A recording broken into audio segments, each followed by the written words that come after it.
Today we are celebrating goat cheese in 3 fantastic ways. The first way I'm going to show you is lightly oven baked over a beautiful green salad with fresh berries. The first thing that you'll want to do is take your fresh goat log and slice it down into 11 evenly sized portions. Form the portions into rounds and run it through a breading station, which is simply whisked egg and panko breadcrumbs. Next, you'll place these in your freezer for 30 minutes before placing them on a baking tray and spraying them with olive oil cooking spray before putting them in the oven for 10 to 12 minutes. Place the crispy goat cheese on top of the beautiful salad. Next, we're going to take our aged goat log. Simply top it with some beautiful honey and serve it over a crostini. The third way is whipped goat cheese. Add your fresh goat log into the blender with olive oil, salt, and pepper. Blend until it's well combined and enjoy it on top of your favorite cracker. It's that simple.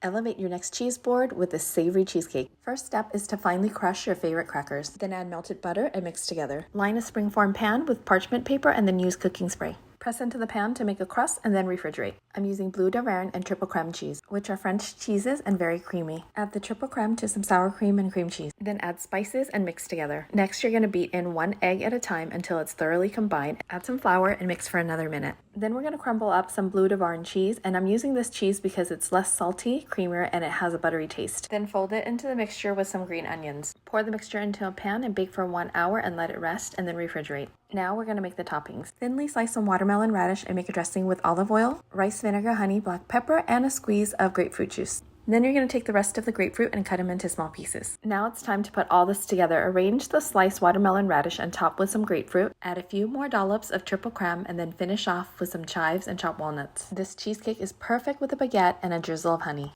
Who else loves cheese? I'm not talking about just light cheese. I'm talking about you could eat it every chance you get. Love cheese. That's me. I'm always on the lookout for cheeses I've never tried, and I found a few imported from France that I tried this week.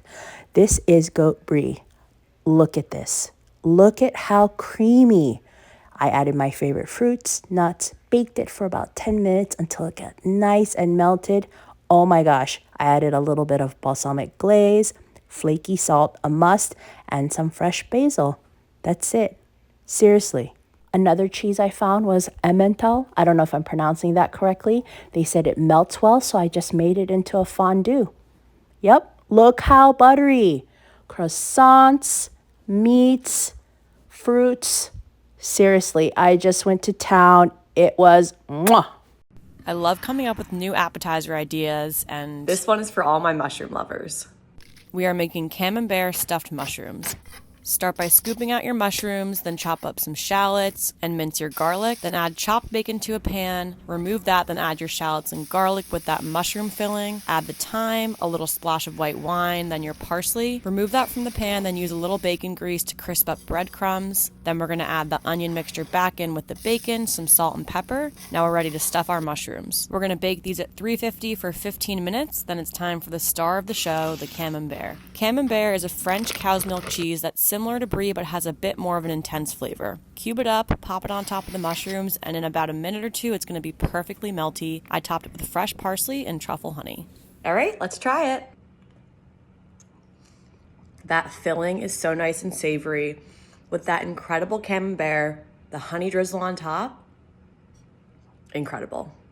This mac and cheese I'm making today is not like other mac and cheeses, okay? It's fancy.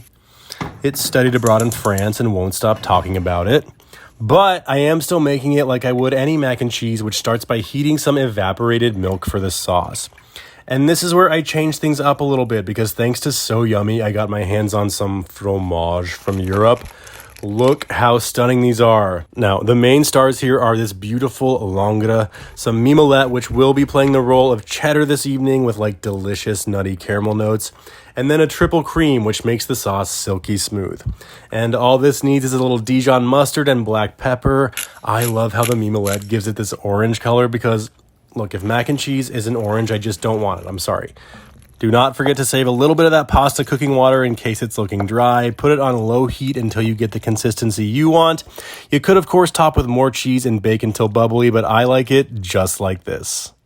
Good luck taking just one bite of this French triple cream garlic and herb fondue. It's so easy to make. First, we're going to mince up our garlic and shallot in 3 different types of herbs: parsley, rosemary, and thyme. Next, we're going to use our triple cream cheese from France. It is so delicious and soft on the inside. The texture of the cheese is perfect for a creamy fondue. First, we're going to remove the rind, flour each piece, and put that in a skillet with some butter, garlic, shallot, red pepper flakes, and some wine. Add some of that fresh herb mix in the floured cheese pieces. Melt this down until you have a nice, thick, creamy cheese that's perfect for dipping. You can get creative with your dipping board, making sure you have all of the fondue essentials. Of course, we had to have a French baguette, some sausages, and fresh fruits and vegetables. This is such a delicious way to celebrate Fromage from Europe.